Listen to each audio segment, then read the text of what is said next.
Alright, today is August 29th, 2019. My name is Jason Higgins. I'm a Ph.D. candidate in American History at the University of Massachusetts in Amherst. I'm in Alexandria, Virginia today with Matt Steiner, who's a U.S. Marine Corps veteran. And you served in Iraq. And you were also involved in establishing a veteran treatment court in Tulsa, right? I did, yeah. I was working for the mayor of Tulsa, Oklahoma, Kathy Taylor, from about 2007 to 2009. And in 2008, we established the third veterans treatment court in the nation. It was the first in Oklahoma at the time, the first in the South, Midwest. Yeah. And then that became... she didn't go for re-election, and then so I left the mayor's office, and then I actually coordinated that program for Judge Sarah Smith while I got my master's for a couple of years, and then What field? The master's? Oh, master's in public administration. Okay. Yeah, and then at the University of Oklahoma, and then came out. They did that for 2 years. We're a national model, so we would literally have other programs or drug court programs or other entities wanted to learn how to do a veterans treatment court, fly in, and we do an all-day training for them, show them a court docket, etc. And then after that, came out to Alexandria, Virginia, I was the director of Justice for Vets, where we're at now. I was the first director, did that for a couple of years. And what year was it? 2011 to 2013. Okay. Yeah, and then I went and ran a race back in Oklahoma, and then came back, and I worked for the VA secretary for a couple of years as a Veteran Service Organization liaison. Barely involved, though, anything in Veterans Treatment Court-wise. And then I was at the White House. I was the Director of Military and Veterans Affairs in the Executive Office of the President for a little over a year, and then now I'm at Humana. Under Obama? Under Obama, yeah. Right. So I would love to hear a lot about that history, because I'm familiar with that Michelle Obama and Joe Biden helped set up the Veteran Treatment Court, but I'm not really aware of that history, but maybe you can tell me about that. Yeah, I'll give you my experience that we had in Tulsa at the time. So this was back in like 2008. And so how it got started in Tulsa, it wasn't really like, I say, spearheaded so much on the criminal justice element per se. Like, Judge Robert Russell was a drug court judge, mental health court judge, and you know the story with Judge Russell, a brilliant guy. Right. We really in Tulsa, so I was hired by Mayor Kathy Taylor. She had been Oklahoma Secretary of Commerce before that, and a very, very successful business owner before that. So anyway, so she brought me on. I was an intern. I got actually really lucky to do veterans issues, and it's really like the first time it ever been done in Tulsa. Somebody to come to in the mayor's office and coordinate veterans affairs at the municipal level. Okay. Now, good grief, there's like literally a person at each major municipality that coordinates veterans affairs for the mayor. You think about veterans that like myself, I served, obviously. You ultimately come back to the town you're from, right, and you're just kind of like, that's that. What do you do next, almost? And so we really saw that, like, let's put, like, for example, we had a veteran center at our airport to welcome, kind of a resource center, kind of a USO, but more heavier on the resources. The first ever Veterans Advisory Council in Tulsa, and that was so important for the Veterans Treatment Court, because we literally took every, and it is still very robust to this day. It's amazing how many resources are out there for veterans, but veterans just don't understand or realize. And it's amazing how many people leading those entities, whether it be Blue Star Mothers or it be the local VA outpatient clinic, they just don't talk to each other. Right. And we found it tremendously that the mayor can use the power of the mayor's office to bring all these people together, and then to see what the city can do. But it was incredible when all these people got together to see what they could do. So we had this infrastructure. We did that. Veterans Advisory Council, Veterans Center at the airport. It was at the time at Tulsa Community College, they had 1,200 veteran service members and active duty, like Guard and Reserve, attend TCC every semester. That's huge. That was like second or third in the state at the time. So it's like, while you have to use the GI Bill, like when you use the GI Bill, you have to go physically to the college campus to enroll. So why not have an infrastructure there? So anyways, just did a lot of outreach, resource centers, etc. And so a friend of mine at the time will show me this article. I think it was like a Today Show article or something. Or it was on the Today Show. Showed me an article about Judge Russell and this Veterans Treatment Corps. And I kind of thought about my own service, and I known of some guys who got back home, got in trouble, and just really wondered like what kind of support is there for veterans in criminal justice system. Right. But again, like we're a municipality. It's these are a veterans treatment court, a drug court, mental health court. Those are typically all state courts, at least in Oklahoma. Municipal courts like DUIs, parking tickets, that sort of thing. So it's just kind of like off the top of my head, like, man, I wonder like what is, and so I end up getting connected with Judge Sarah Smith. I can't remember, sorry. Like, it was just, no, I got with our city attorney, Deirdre Dexter, and was just like, man, I wonder what, and it just so happened that City Hall was by the Tulsa County Jail. And I remember looking out the window, I was like, I wonder how many veterans are in that jail right now. I wonder, like, nobody just wakes up in the morning and says, like, I can't wait to go to jail today, Right. I mean, like, so I just kind of wondered, like, pondered, like, how many veterans are in jail right now that need help or, mental health, substance abuse issues, what have you. And then Deirdre Dexter, the city attorney, connected me with Judge Sarah Smith, who then connected me. So she was the mental health court, the drug court judge at the time. And then one of her aides, I can't remember, that ran that docket for her, was like, she was very interested in starting a veterans treatment court. But Judge Smith was kind of not really sold on it at the time of like, why do we need another specialty court? Right. And so then we went up to Buffalo, New York, and of course you go visit Judge Russell, you're just hooked automatically. Sure. But then we still came back and we were like, well, I wonder how many veterans are getting arrested in Tulsa County, in general, like, and we found out, and man, don't quote me on this yet, and I was trying to think of like, it was a very high number that were getting arrested each month. It was fairly high. In Tulsa at the time, it was like, with our veteran population, like percentage-wise, like 7th in the nation or something per capita. And we were having a fairly significant number of veterans arrested. And man, don't quote me, I'm going to quote myself. It was like, I don't know, 700 it was definitely a number that was like, whoa, like, and how we did that, we got with the Tulsa County Jail, and they literally put, and we didn't ask, like, every person who was arrested, they put literally on their intake form, like, have you served or are you currently serving? Because I remember at that time, like, I'm 36 now, like, I didn't consider myself a veteran, right? I thought veterans are old guys. And so we asked, have you served? Are you currently serving? Are you currently serving? So Tulsa didn't have an active duty military base around, but we did have a high number of guard. We were third in the nation in 2008 for a number of guard deployed in the War on Terror. And so, are you currently serving to capture that guard population? Fort Sill, Oklahoma, right? Well, Fort Sill, that's about 3 hours away. Right. Yeah. And that's active duty. But right. Like Oklahoma, we just a lot of those guys deployed, Oh yeah. Back. Oh yeah. 04, 05, 06, I think. Yeah. 08 was like, and I just remember distinctively. Are you from Oklahoma? Mm-hmm. Yeah. Where at? Broken Arrow. Broken Arrow. Mm-hmm. Okay. Yeah, I went to school in Stillwater. I went to OSU for my master's. I went to undergrad at Oklahoma State. Right on. Yeah. Pistols firing. Yeah. So I went to Oklahoma State for my undergrad, and then I went to grad school at OU. Yeah. Awesome, man. I'm just talking like, ask me questions. Well, let's just step back a little bit. Yeah. So where were you born? I was actually born in Jacksonville, North Carolina. Okay. Uh-huh. And where did you grow up? By the time I was 4, we moved to Broken Arrow, Oklahoma. Okay, so you grew up in the rural Oklahoma, Broken Arrow. Yeah, Broken Arrow. Yeah. And did you go to high school there? I did, yeah. Broken Arrow Senior High School. Really large graduation class. About 1,000 students at that time graduated, and I was good at sports, but not so good at going to school. Right. Just didn't really care. So then my dad had been a Marine. The thought was there. So did he go to Vietnam? No, he did not. No, he's a Cold War vet. So he was in the Marine Corps? Mm-hmm. Yeah, he was an officer. And my younger brother, he was a Marine officer. I was the only one that manned up and actually enlisted.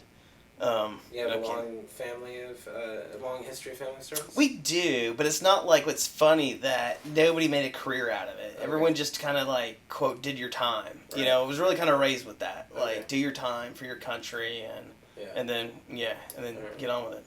So, why the Marine Corps?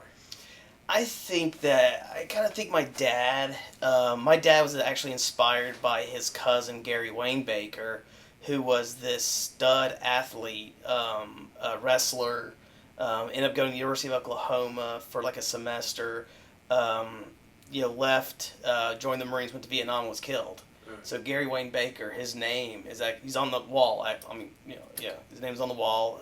Actually, his name is on also the list of dead at OU Memorial Stadium. Okay. So my dad felt compelled to serve, because he really looked up to Gary Wayne Baker, and then it was just always kind of like a thought in my mind, but I think the thought was more prevalent when I was just like, I don't want to go to college. College just wasn't in the works. I want to go do something. What year did you graduate? 2000. So you recall 9/11? I joined before 9/11 actually. I was in Japan when 9/11 happened. Oh shit. Yeah, so it was just kind of like things got very real after that. We were the air contingency for Afghanistan, and then that didn't happen. Came back, and then all of a sudden this talk about Iraq, and then I was there during the initial invasion, a little bit afterwards. Can you talk about that? When did you show up in Iraq? Baghdad? We were there. I turned 20. The invasion, right? Mm-hmm. You were in the initial push? Initial push, yeah. Oh, shit. We were... was it 2003? 2003, yeah. Like March 21st or something. I just turned 21 and celebrated my 21st birthday at this horrible bar in 29 Palms, California, in the desert. And then I think it was like the next week or so, we deployed to Kuwait, and we were at Living Support Area 7, about 20 miles south of the Iraqi border. How long were you in Iraq? Gosh. 4 months, I think. Like, the total deployment was like 7, I think, to include ship. It was literally like the initial push, fought, took over. I don't know what we won. We took over Baghdad. It was like, I don't know, 2-3 weeks of fighting or something like that. Regulars, like the Iraqi army? Yeah, for the most part. I don't even know what regular is. I just remember a lot of these guys. Like uniformed soldiers? I just remember a lot of these guys. It was funny that, like, you just saw all these streams of, like, boots on the side of the road and uniforms, because a lot of them just took their stuff off. Like, I'm going home. I'm not going to fight this. Right. I just remember seeing that a lot. And then, fought, and then came back on ship, and then I stayed in. I missed having to go back to Iraq by like 20 days. And so I just was like, I'm out. Then used a GI Bill, went to school, and undergrad masters. Have you ever been diagnosed with PTSD? No. After Iraq, were you ever encouraged to report any trauma or any kind of issues that have been occurring? No. Would that have ruined your career as a Marine? Man, I don't even think that, this was back in 2003. I can't speak, to the data, but most Marines just end up getting out, there's not one person in my platoon that stayed in. Right. That I went, everyone just kind of got out. Okay. So, do you think that the Marine Corps as a culture is less likely to talk about trauma and PTSD and things like that still? I don't know. During when I was in, I don't think that. I think, one, you don't really recognize anything because you're still around your friends and your buddies. I think it's actually more comforting being around and talking about with people you can relate to. So I don't think anybody really picked up on. No. Sure. Yeah. Okay. So for someone who's never been to combat, how did that experience relate to your expectation of what it would be like?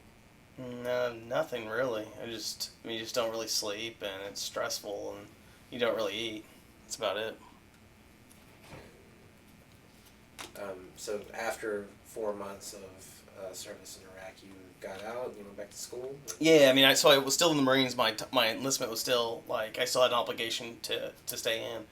I just stayed in, trained, and then that was, and then I literally, our unit had to go back to Iraq, and then I missed having to go back. A lot of us did, by 20 days, just by virtue of our enlistment, so.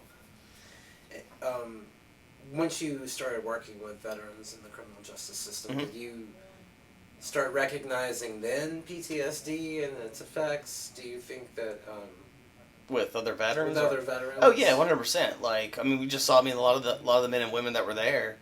I mean, it wasn't combat related. I mean, some of it was like military sexual trauma Right. that you can't join necessarily with a criminal record. So fine. And then a lot of them, like, I remember this one guy did two combat tours in Iraq. Was there during the surge, and man, when he came back, like his wife left him because he was deployed so often, and he just turned to the bottle point blank. Right. Yeah, and that guy, it was pretty incredible that got him sobered up, got him all of his benefits. A lot of them just were not connected to the VA, and kudos to the VA. They really stepped up and provided like counseling, benefits person to the program, and this guy like literally, I remember he was like 6 months into it. He was reading a paper like when he's about to go before the judge. 6 months into it, I was like, man, Tony, what are you reading? He's like, well, I've got a final coming up. He was at the University of Tulsa on voc rehab, getting his education. Ultimately, he got his son back. He's coaching football. Like, yeah, totally 180'd him. Can you talk about some of the lessons learned along the way in setting up veteran treatment courts in your personal experience? 100%. I think because when we were there, we started these from the get-go. And there was a lot of and I've been out of the veteran treatment court field for quite some time. I mean, it was it was my career for almost like 3 years, 3 or 4 maybe. Just, at the local level, having done it, and then nationally trying to get these things started. We had a big problem. Well, not a problem. I mean, it's a new program. Yeah, they're co-occurring disorders. So, whereas a lot of drug courts are already been established. Then, of course, mental health courts came along, then DUI courts, and I think obviously this country really always wants to help veterans. I mean, it's what's great about working here. This country really loves its military, loves its veterans, loves service. And so a lot of people, because they're veterans, want to step up and do something. But then, when you get past the facade of we want to help veterans, what are you actually doing? These were not drug courts, these were not mental health courts, they were hybrid. So you would have veterans there struggling with mental health issues because the mental health would turn to drugs or alcohol. So you're dealing with the mental health and you're dealing with the drugs at the same time. District attorneys' offices weren't looking at the unique needs of veterans. In Oklahoma, for example, and I think this might be similar in other states, whereas the DA is the gatekeeper. And so charges I remember at the time, we overcame this with time, but a veteran would get pulled over for a DUI. It may have a weapon on them. And even though the weapon, veterans, from day one of boot camp, this is my rifle, they're ready this was mine. Right. You sleep with your rifle. You give your rifle a name. You go to combat, you sleep, again, your rifle. Would have a gun in the glove compartment or something like that. Wouldn't have a permit for it. Even though the weapon was not used in the commission of the crime, the DA would look at that and with a gun, would let them in. So it's well, there you go. You're just now letting someone who has an alcohol problem with PTSD, you're throwing them in jail. They're not getting help. Guess what's going to happen when they get out, So we overcame that. That was a big hurdle. I'm trying to think of some of the other things. I'd say identifying, there's so many different ways that people, not so many different ways that people enter the criminal justice system. It's not a system. It's just this hodgepodge of, who do you have a public defender, the prosecutor, the judge, it's just amazing. But making sure that you identify those veterans throughout the entire, their ordeal from the very get-go to let them know they have an option in a veterans treatment court, and I think that it's a tough program, and we, teetered with you don't want to get that veteran, that first DUI, because obviously that first DUI is going to, it's going to escalate more than likely, that person's not getting help, so you ultimately don't want to all of a sudden it's that fourth DUI, or they do something totally bad, where they can't get into the program, so. And so having said that, we tried tailoring the program some to those first offenders, But a first offense DUI, you're not necessarily going to say, well, let me do this year-long program. It's like, no, the judge will just give you probation, you pay a hefty fine, go on your way. Right. But that vet still needs help, More than likely you're going to see them. And some of the vets that we did see, you could just see, like... Why do you think some of them stay despite the hardship that the participation... The biggest thing that what we found was if you participate in the program, your charges will be dropped. Right. That's the biggest carrot that you can do. I'm sorry. Sure. If the DA would agree to drop the charges, that's when people would throw up their arms. Vets would throw up their arms and say, "Yeah, you bet." If you could drop the charges. But then along the way, what was incredible was that and of course too, a lot of these men and women are proud as hell. They serve their country. They don't have an issue. You have an issue. What's wrong with drinking a bottle of vodka every night? Right. But then you just see after counseling, after all of a sudden now they're getting their disability compensation. Right. They're getting all those resources. They're getting a mentor. People care about them, love about them. They get that veteran pride back. And then it's 6 months, maybe 4 months into it, they're not even thinking about the charges being dropped. They're just dude, I'm getting help, What about the mentor role do you think helps veterans rehabilitate? I think the mentor role, I really think the structure of the program itself really, I'm trying to think of the word, was really, it's a very structured program. You have a judge, which is their commanding officer almost.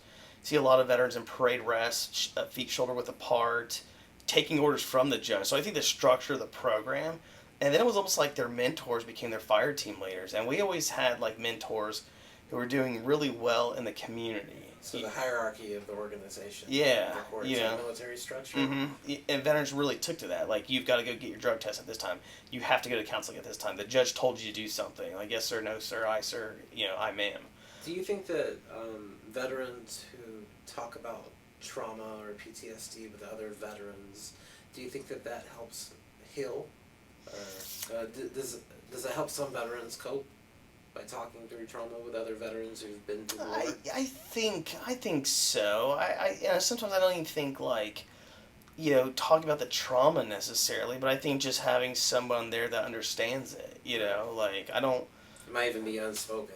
Yeah, I still have friends to this day. It's just kind of all my good friends just happen to be veterans. It just kind of happened. I remember when I first got back, when I got out of the Marines, this was back in 2004, went to Tulsa Community College, and like I said, when you're on campus, you have to sign up for everything, physically there.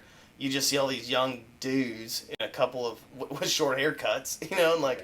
you kind of gravitate towards that. And it's funny that then 3 years later, out of that group of folks, 2 of them were groomsmen in my wedding that I just became good friends with because didn't know them before, but yeah. Okay. Do you think that there's a relationship between trauma and incarceration?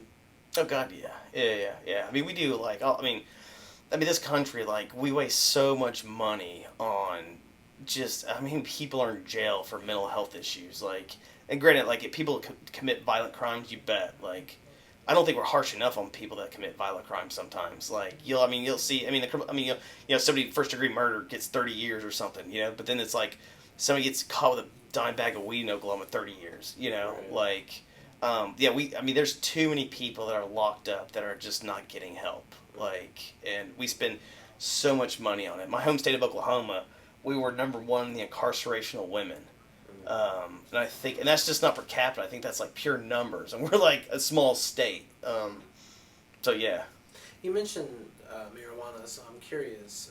Do you think that there's room for research or medical use of marijuana with participants in the Veteran Treatment Court? Do you think there should be? If it works, I do think so. Yeah, I'm not an expert on it. I know that I think some of the veterans groups have been pushing it in D.C. Sure. If it helps, I think it should be. Yeah. Interesting. Yeah, if it helps. Yeah, I know a lot of the Veteran Treatment Courts are, sobriety is an absolute necessary feature of that court. So. Yeah. Well, it's goofy. If VA were to say we're going to use municipal marijuana or whatever, medicinal or what have you. I'm not enamored with it or anything, but it's Right. If they had that as a treatment, then what would a state like Oklahoma do? But I know Oklahoma, I believe, just by a vote of the people, did Medicinal. Medicinal, yeah. Is it medicinal or medicinal or something like that? Yeah. For medicine. I mean, yeah, if it helps people, why not? Good grief. Right on. I know that we don't have a lot of time. Mm-hmm. I do like 10 more minutes. Okay. How have your experiences in the military, going to a war in Iraq, affected your relationships to the veterans, or your involvement in the community of veterans that you're involved with? So, let me ask that a different way. Yeah. How do you think that your experiences in the military impacted your career working with veterans in the criminal justice system, if it did? No, I tell you, service to this country is like one of the best things you can do as a citizen. It totally, service in the Marine Corps 180 me. Like I said, in high school I was good at sports. I think I had I graduated like a 2.3 or something. Went to Oklahoma State, got a 3.9 in 3.5 years, Truman Scholarship, and it 180'd me. And so just on a personal level, the Marine Corps did wonders for me.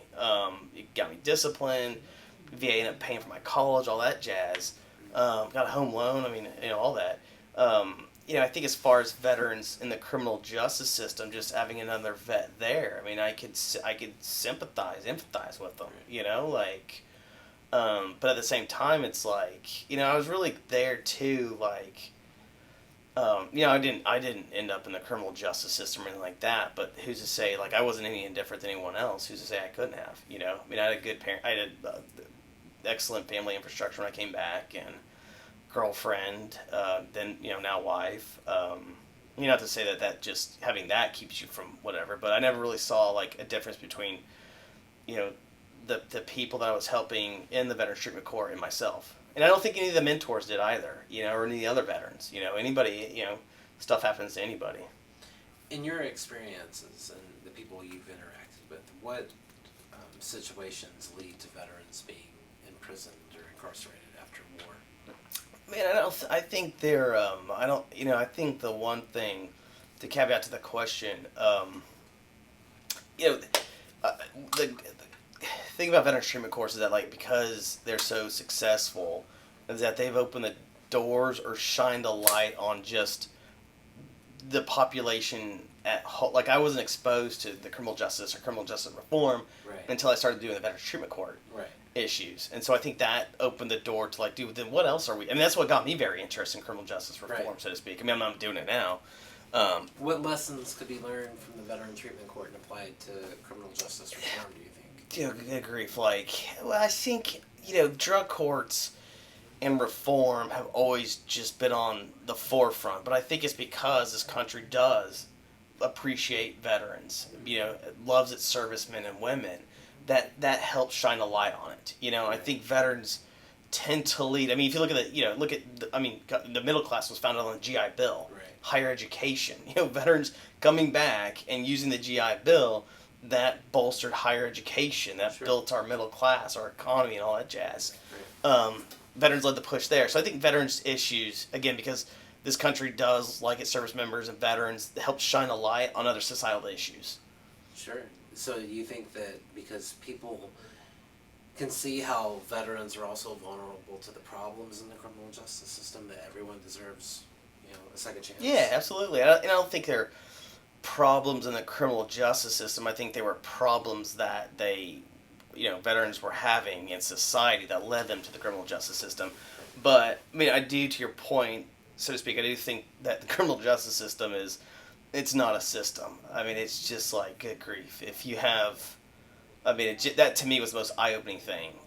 Working, with district attorneys, working with public defenders, private defense counsel. It was just charges. It was incredible, And I think, going back to my home state of Oklahoma, we have the lowest paid teachers, but yet we have the highest incarceration rate. We're paying so much money for this. It's not working. Right. What are we doing, Invest in more in prisons and schools. Oh, yeah, exactly, man. That to me was, my mom's a teacher. Just looking at her paycheck, it's all public, available anyways. and then investing not in the schools but in the prisons, and like makes no sense.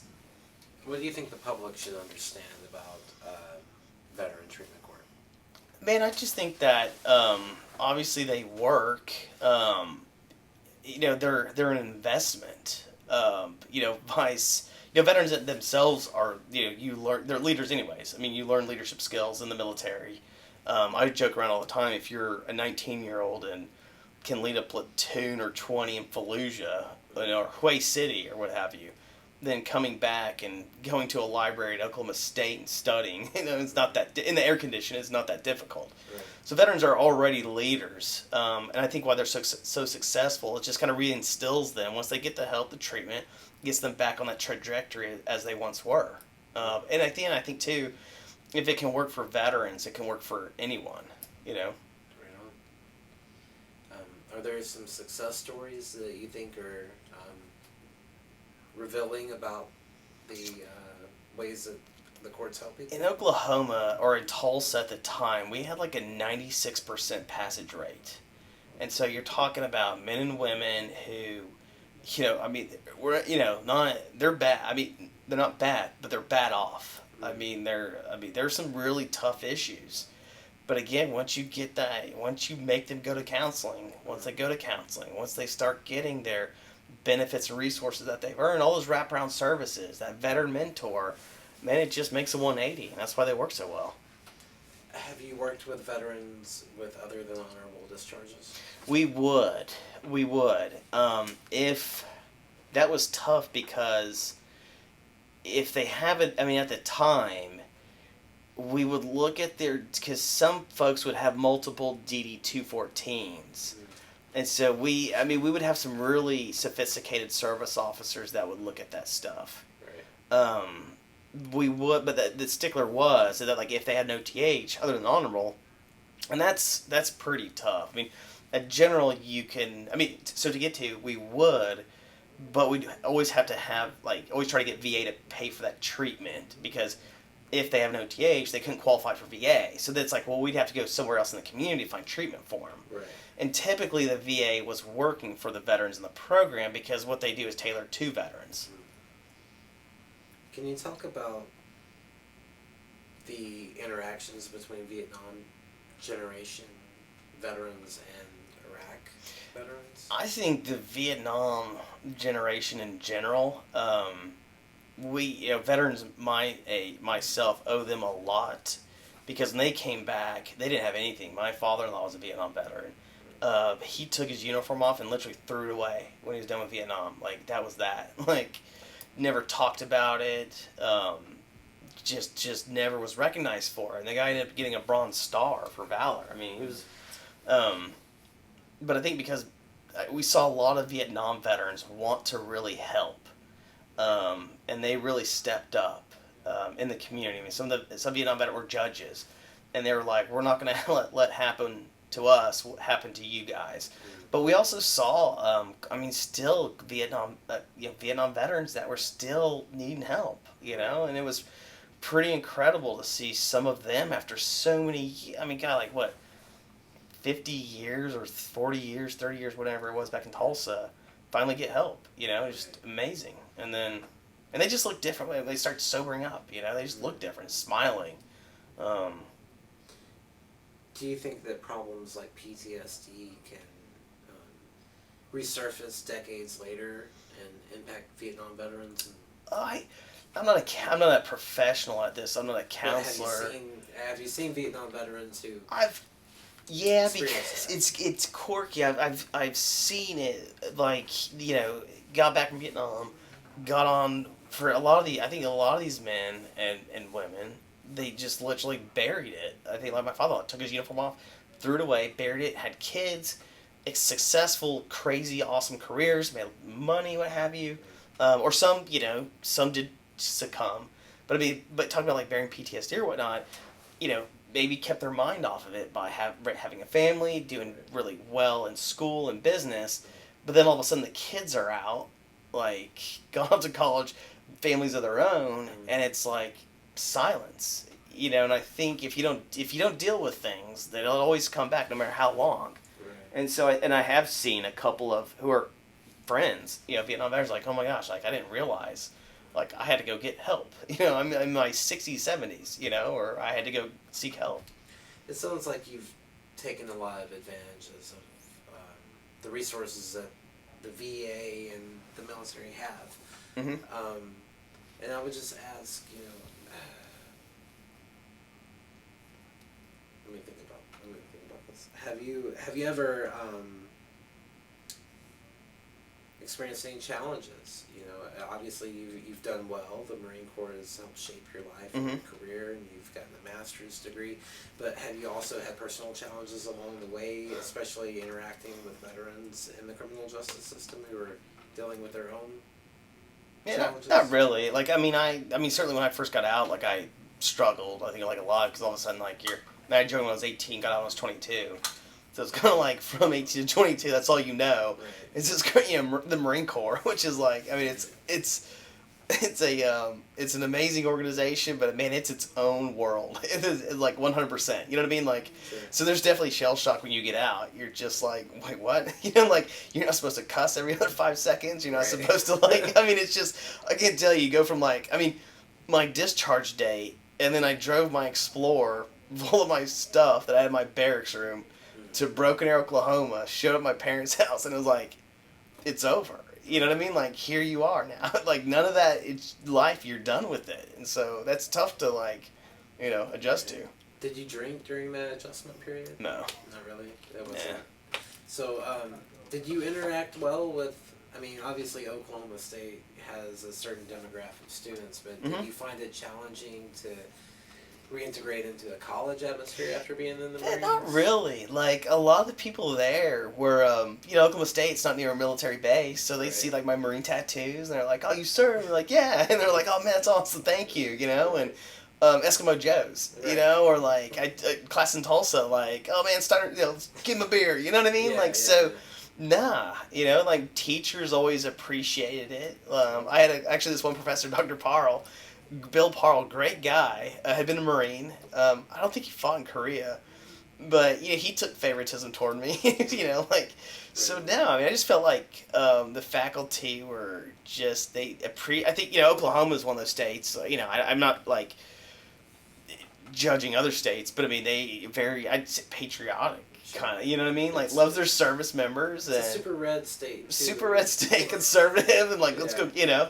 But all the faculty were great. Tulsa Community, so I had no complaints. And in fact, I think they were, not just, they were supportive, Like, I don't think they knew they were being supported by just saying thanks for your service or, hey, man, let me give you that beer, or... So, I'm curious, you've grown up in similar background to me, but... conservative circles, I'm sure, with a military family in Oklahoma.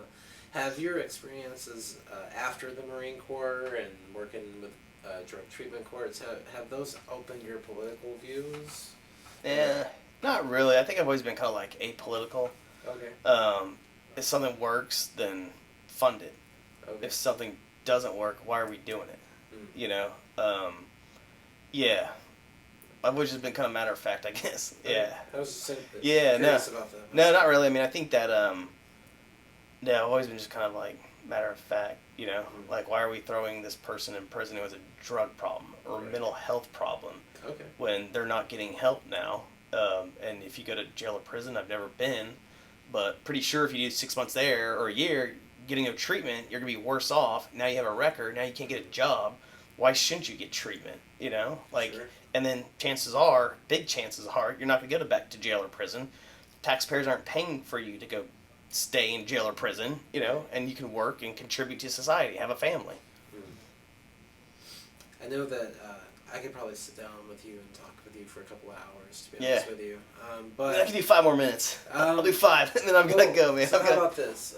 Is there anything throughout the interview that you wanted to talk about that I haven't thought to ask, or something you wanted to go back to? Yeah, I think that, like, I always get, and Deutsch will tell you that, service makes you better.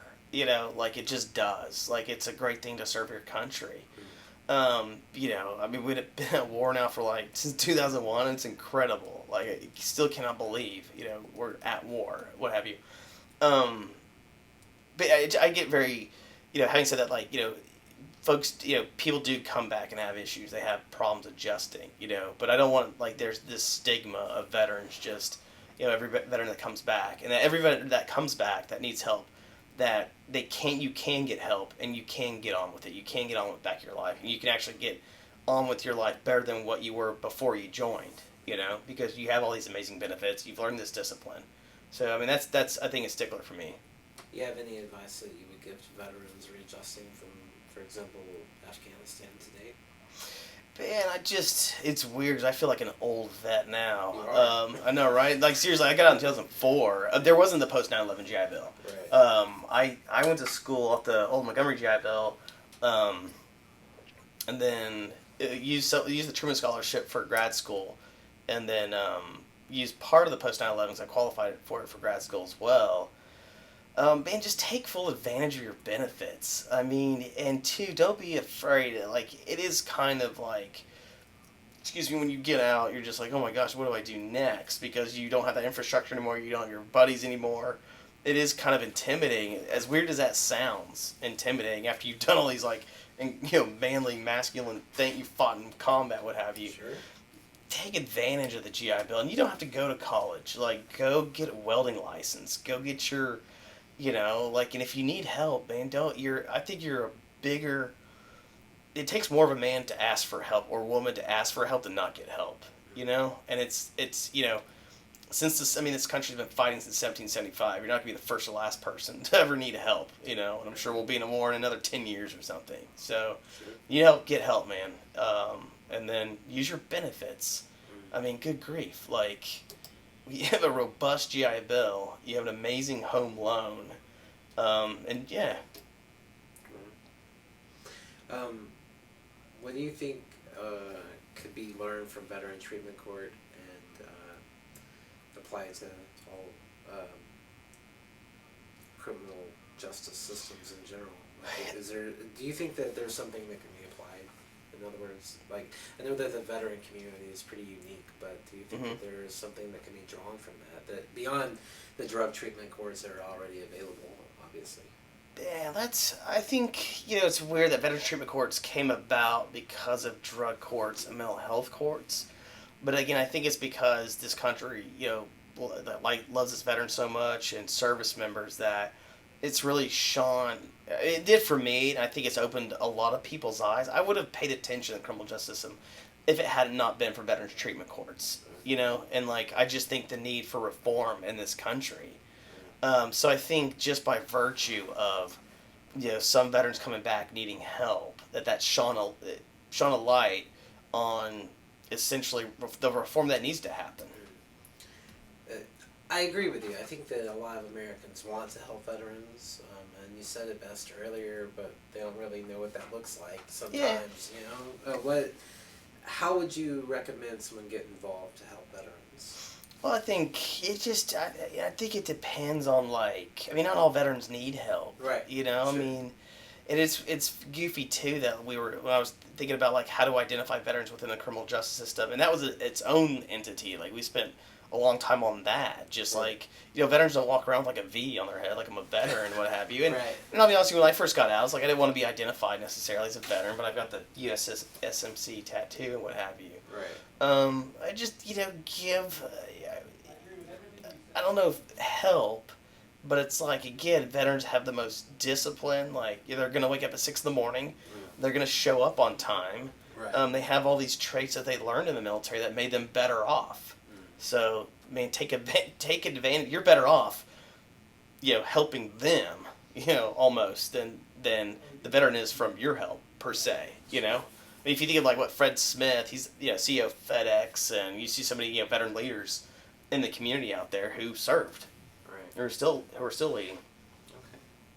Well, I want to thank you for your work organizing veteran treatment courts and your involvement in your community, and for your service, of course, and thank you for sharing your story with me, part of it at least. Yeah, go Pokes, man. Is there anything else you want to add before we end it? No, that was good. All right, thank you very much for your time. Oh, you bet.